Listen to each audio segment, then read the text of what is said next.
ஆண்டவராகிய இயேசு கிறிஸ்துவின் நாமத்தினாலே உங்களுக்கு வாழ்த்துதலையும் ஆசீர்வாதங்களையும் இந்த கால வேளையிலே நான் தெரியப்படுத்துகிறேன். நேற்றும் இன்றும் மாறாத நம்முடைய ஆண்டவராகிய இயேசுவின் நாமத்தினாலே காலைதோறும் கர்த்தருடைய வார்த்தை என்ற இந்த பகுதியில் இன்றைக்கு நம்முடைய தேவன் நமக்கு ஒரு அழகான ஒரு வார்த்தையை தந்திருக்கிறார். 1 தீமோத்தேயு 4ஆம் அதிகாரம் 12ஆம் வசனம். உன் இளமை குறித்து ஒருவனும் உன்னை அசட்டை பண்ணாதபடிக்கு நீ வார்த்தையிலும் நடக்கையிலும் அன்பிலும் ஆவியிலும் விசுவாசத்திலும் கற்பிலும் விசுவாசிகளுக்கு மாதிரியாயிரு.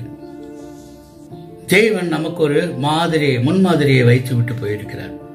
அவர் பட்ட பாடுகளினாலே நமக்கு ஒரு முன்மாதிரியை வைத்து விட்டு போயிருக்கிறார். நம்முடைய வாழ்க்கை சீரும் சிறப்புமாக ஒழுங்கும் கிரமமாக தேவனுக்கு பிரியமாக தேவ சித்தத்தின்படி தேவ நோக்கத்தின்படி தேவனுடைய திட்டத்தின்படி நம் வாழும்படியாக தேவன் நமக்கு எழுதி கொடுத்திருக்கிற இந்த வார்த்தைகள் இந்த கால வேளையில நம்மை நோக்கி வருகிறார்.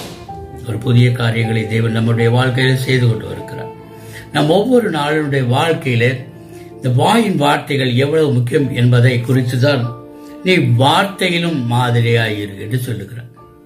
மத்தேயு 4:4 சொல்லுகிறது, மனுஷன் அப்பத்தினாலே மாத்திரமல்ல தேவனுடைய வாயிலிருந்து புறப்படுகிற ஒவ்வொரு வார்த்தையினாலும் பிழைப்பான் என்று சொல்லியிருக்கிறது. சங்கீதக்காரன் எழுதுகிறார் 19:14, என் கண்மலையும் என் மீட்பருமாகிய கர்த்தாவே, என் வாயின் வார்த்தைகளும் என் இருதயத்தின் தியானமும் உடைய சமூகத்திலே பிரீதியாயிருப்பதாக. வாயின் வார்த்தைகள் எவ்வளவு முக்கியம் என்பதை நாம் இந்த நாளில் அறிந்து கொள்ள வேண்டும். கர்த்தாவே, என் வாய்க்கு காவல் வையும் என்று சங்கீதம் 141:3 சொல்லுகிறோம். நீதிமொழிகள் 11:11 சொல்லுகிறது, செம்மையானவர்களுடைய ஆசீர்வாதத்தினால் பட்டணம் நிலை பெற்றிருக்கும், துன்மார்க்கருடைய வாயினால் அது இடிந்து விழும் என்று சொல்லுகிறான்.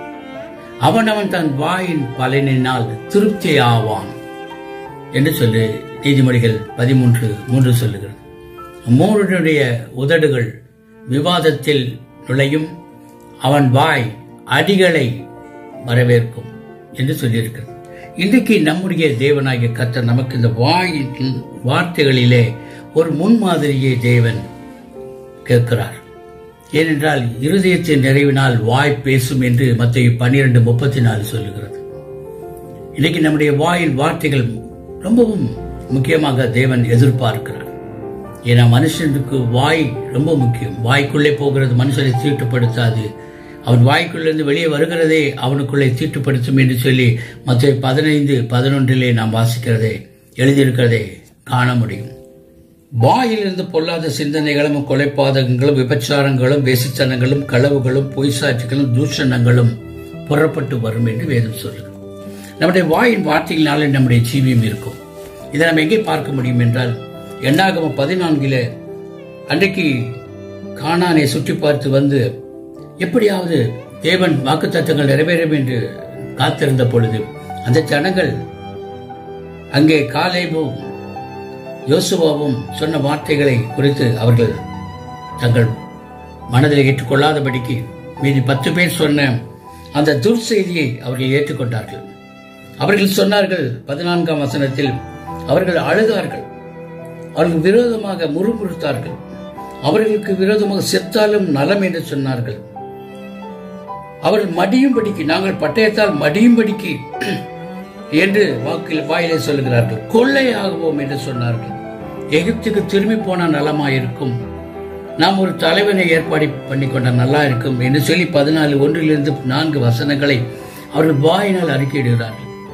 அந்த வாயின் வார்த்தைகளின்படியே அவர்களுடைய வாழ்க்கை அந்த வனாந்தரத்திலே தேவன் நியமித்த பாலும் தேனும் ஓடுகிற தேசத்துக்குள்ளே அவர்களை பிரவேசிக்காமல் செய்தது. இன்றைக்கு நம்முடைய தேவன் நமக்கு ஆயத்தப்படுத்தி இருக்கிற நன்மையான பரலோக கானானை நோக்கி நம்முடைய பிரயாணங்கள் தொடர்ந்து நடைபெற்றுக் கொண்டிருக்கிறது.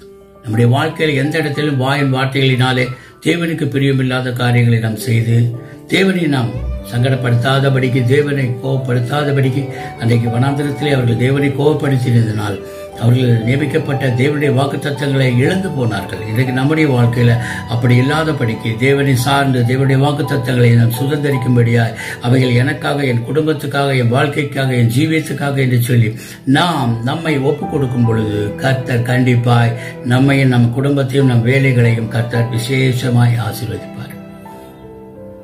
கர்த்தரே நம்மை மென்மேலும் ஆசீர்வதித்து நம்ம நடத்த நாம் ஒப்புக் கொடுப்போம். இந்த கால வேளையில கர்த்தர் தாமே இந்த வார்த்தைகளை கேட்கிற உங்களை ஆசீர்வதிப்பாராக. God bless you.